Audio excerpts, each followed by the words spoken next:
వెతికితే యేసు తండ్రి ఎవరు అనే లైట్ అలా వెతికితే ఈ ప్యాంతర్ అనేటువంటి ఒక రోమన్ సైనికుడితో రోమాన్స్ చేయడం వల్ల రోమాంచితమైనటువంటి మేరీకి 90 ఏళ్ల వయసు ఉన్న ఏసేపు కాసేపు పక్కన ఉండడం వలన రావణాసురుడికి ఒక శాపం ఉండేది.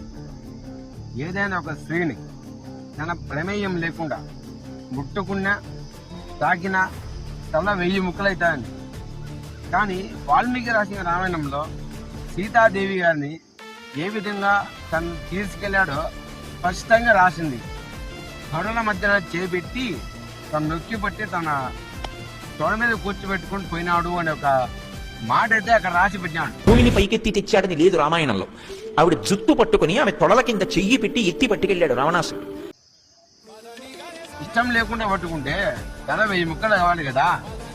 రావణాసుడు ఎందుకు కాలేదు? సీతాదేవికి ఏమన్నా ఇష్టం ఉందా? చెప్పాలి కదా, మనం అడగాలి కదా. దేనికి ఆన్సర్ చెప్పండి, చెప్పాలి ఎవరే కాదు.